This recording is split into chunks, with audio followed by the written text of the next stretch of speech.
Hi friends, मेरा नाम मोहन प्रजापति है। आज का हमारा टॉपिक है कि टॉप कैसे करते हैं। मतलब जो अधिकतर स्टूडेंट होते हैं वो टॉप करना चाहते हैं। ठीक है, टॉप सबसे मेन समझो आप कि टॉपर कौन बनता है अधिकतर। देखो, आप सभी को पता है, कोचिंग जाते हैं सभी। अभी जो एग्ज़ाम आने वाली है 12th 10th की जो कि बोर्ड होती है, उन सबको पता है कि कोचिंग में जो ज़्यादा मार्क्स लाएगा, कोचिंग में जो एग्ज़ाम होती है उसमें ज़्यादा मार्क्स लाएगा वही टॉपर बनेगा। ठीक है, पर ये आप बदल सकते हैं। अगर आप बीच में पढ़ते हैं, ज़्यादा नहीं पढ़ते, कम भी नहीं पढ़ते हैं, तो आप ये बदल सकते हैं कि उनको टॉप ना करके आप टॉप कर सकते हैं। कैसे, ये मैं बताऊंगा। ठीक है, देखिए, जो आपके क्लास में सही से पढ़ता है वो क्या करता है कि जैसे ही कोचिंग में कुछ पढ़ाया, ठीक है, पढ़ाया तो वो घर पे जाकर उसका रिवीजन करता है। रिवीजन करने के तुरंत बाद वो सुबह जब कोचिंग में आता है तो एक बार फिर रिवीजन करता है। ठीक है, और यही हालत अगर आपकी देखें तो आपका क्या होता है, मिडिल वाले देखते हैं क्या होता है, क्या करते हैं। जैसे आपको कोचिंग में पढ़ाया है, ठीक है, अब आपको कोचिंग में पढ़ाया तो आप ध्यान से देखते हैं, कोई दिक्कत नहीं, बिल्कुल शांति से ध्यान से सुनते हैं, पर आप उसको उसके बाद नहीं पढ़ते हैं। ठीक है, उसके बाद स्कूल चले जाते हैं, ये वो और जब वो कहते हैं कि होमवर्क बताओ, मतलब कुछ याद करने के देते हैं, तो आप क्या करते हैं तो उसके बाद तुरंत, जैसे कि कोचिंग जैसे सर पढ़ाने वाले हैं उनके पहले ही आप उसको रिवीजन करते हैं जल्दी, और आपको तुरंत याद हो जाता है, वो तुरंत सुना देते हैं। ठीक है, पर आपको वो जो याद होता है थोड़ी देर में, वैसा लगता है कि याद हो गया है, पर उसको आप फिर वापस नहीं देखते। ठीक है, नो रिवीजन। ठीक है, रिवीजन नहीं करते हैं आप, सबसे मेन बात ये है। अब एक और कारण हो सकता है कि जैसे मेथ्स वाले क्या करते हैं, अधिकतर मेथ्स को लगा देते हैं। तो मेथ्स जो सब्जेक्ट है उसको, हाँ, मज़ा आता है, ये बात मानिए, ठीक है, पर वही लगाने से आपके एग्ज़ाम, कोई सा एग्ज़ाम हो, एक सब्जेक्ट लगाने से वो क्लियर नहीं होता है। इसलिए आप सभी को बराबर टाइम दें। और जैसे कि कोई सब्जेक्ट कमज़ोर है या कोई चैप्टर कमज़ोर है, तो अभी आपके पास टाइम है, 3 महीना है एग्ज़ाम के लिए, बोर्ड एग्ज़ाम की बात कर रहा हूँ। उसके लिए आप पहले से ही अभी से रिवीजन करें, और जो कठिन नहीं लगते हैं आपको, जैसे इंग्लिश लगती है बहुत सारों को, तो वो पहले से ही पढ़ें। मतलब जैसे कि कोई चैप्टर 12 चैप्टर चल रहा है, तो आप 1 से भी पढ़ें और 12 को भी पढ़ें। ऐसे ही जैसे जब तक एग्ज़ाम आएगी आपका डबल से रिवीजन हो जाएगा। ये है मेन बात। और सबसे मेन कहानी रिवीजन की होती है कि रिवीजन जिसने सही से करा, बिल्कुल सही से करा, वही होगा सही से पास तो सभी हो जाते हैं, टॉप करना है। और अब टॉप भी क्यों करना है, अभी चुनाव चल रहे हैं चुनाव में बड़े बड़े वादे हो रहे हैं कि आपको 75% पे लैपटॉप दिया जाएगा, आपको 60% पे दिया जाएगा, ये वो स्कूटी दी जाएगी। इस साल स्कूटी भी दी है। ठीक है, यही कारण है कि आपको टॉप करना है, पर ये कारण मेन नहीं होना चाहिए। इसका आपका मेन रीज़न ये होना चाहिए कि यार मैं पढ़ क्या रहा हूँ और किस लिए पढ़ रहा हूँ। अधिकतर बच्चों को पता ही नहीं है कि यार 12th के बाद क्या करेंगे, पर क्या करते हैं, सोचते हो चलो 12th तो करते हैं, उसके बाद देखते हैं क्या होता है। ठीक है, ये नहीं करना है, उसके बाद और कुछ भी समझ नहीं आएगा। इसलिए अभी से अपना लक्ष्य डिसाइड करें।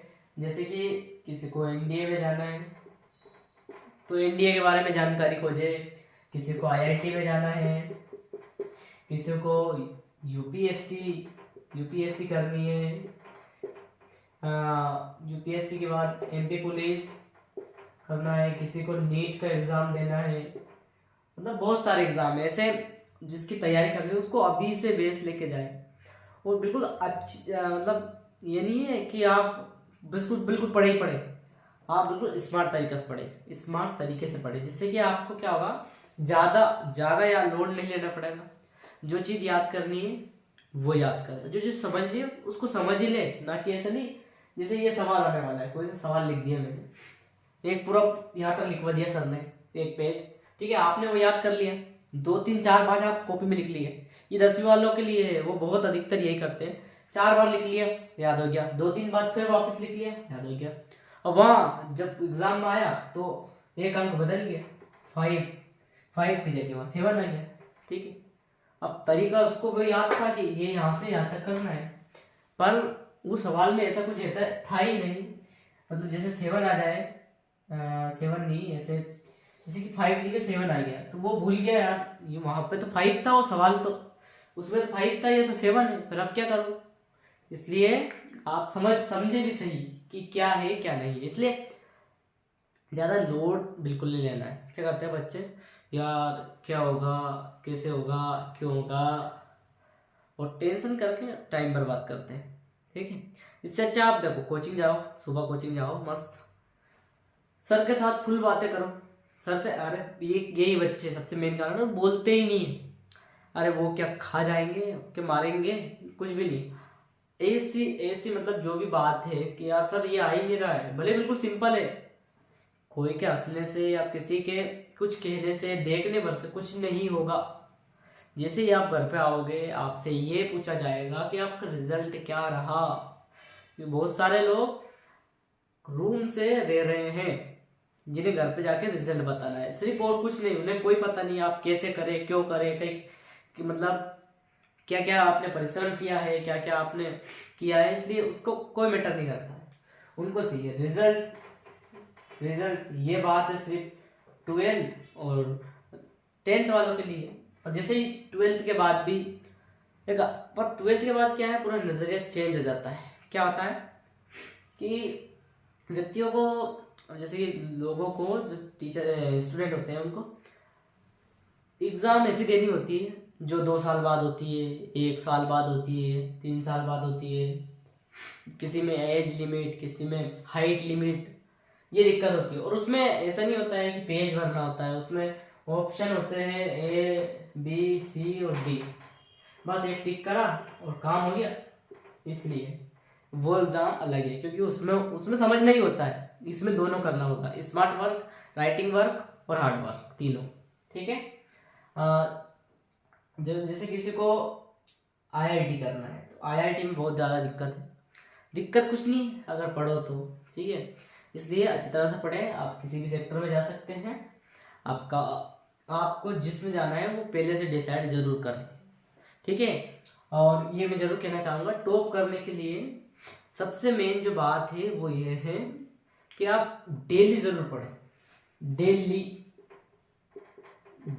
मतलब डेली, भले आप 1 आवर पढ़े, 2 पढ़े, 3 पढ़े, 4 पढ़े, 5 पढ़े, या आपको पर रोज पढ़े, ठीक है। जैसे कि उसमें सही विकल्प भी आते हैं, ठीक है। उसमें क्या होता है, जैसे किसी की वैल्यू बताए, ये कि ई की वैल्यू हो गई यहाँ पर 2.718, अब ये आपको समझ नहीं आ रहा क्या होगा, ये एक्सपोनेंशियल फंक्शन, मतलब ये 12th के बाद आता है, ये जो हाँ 12th वालों को ये पता होगा ई क्या होता है, log ई, जो ये ई होती है उसका वैल्यू 2.1718 होती है। मतलब ये ऐसा मान लो कोई भी चीज की वैल्यू है, अगर आप ये भूल गए और किसी को दूसरे को याद है, भले वो आपसे कम पड़ता है, ठीक है, पर उसको ये वैल्यू याद है, तो वो टिक करके आया, फ्री, उसका 1 नंबर बढ़ गया, टॉप कर गया, ठीक, ये होता है। इसलिए आप सतर्कता से भी पढ़े, सतर्क होना बहुत जरूरी है, क्वेश्चन को पहले ध्यान से पढ़े। बहुत सारे बच्चे क्वेश्चन को मतलब जल्दी में पढ़ते हैं, यार ये तो याद है, ये करके ठीक है पेज पर देते हैं, फिर आप उसको ढूंढ कॉपी कितनी बार चेक कर लो, आपको नहीं मिलेगा कि क्या गलत किया मैंने, ठीक है। ये जरूर आके ध्यान रखें। और जो सरल सवाल, ठीक है, क्या करते हैं अपन, सरल से शुरू करते हैं, ये करिए, पर जैसे ही आपको लगे कि यार 19-20 है ये सवाल, मेरे को आता भी है नहीं भी आता है, तो उसको थोड़ा मतलब जैसे कि रुक जाए वहां पे जाके, और थोड़ा जो बड़ा सवाल है जो आपको याद है वो कर ले, फिर जैसे कि आपको नहीं आता है वो करें, जिससे कि आपको फायदा होगा एग्जाम में। जो कॉपी चेकर होता है वो क्या करता है, बढ़िया देखता है, यार इसको सब याद है, ठीक है। इसलिए मैं कहता हूँ कि आप अच्छे से पढ़ाई करें, और हमारे देश का नाम रोशन करें। धन्यवाद। हमारे चैनल को सब्सक्राइब जरूर करें, क्योंकि मैं इससे भी अच्छे अच्छे वीडियो डाल पाऊंगा। अगर आप सब्सक्राइब करेंगे तो मेरा भी हौसला बढ़ेगा, और आप जिस टॉपिक पर कमेंट करेंगे उस टॉपिक पर वीडियो बना पाऊंगा। आप कोई सा भी टॉपिक लें और कमेंट करें, मैं आपको जरूर बताऊंगा उस टॉपिक में फुल जानकारी। ठीक है, कैसा लगा आपको वीडियो? लाइक करके और दोस्तों के साथ शेयर करके अवश्य जाए। धन्यवाद।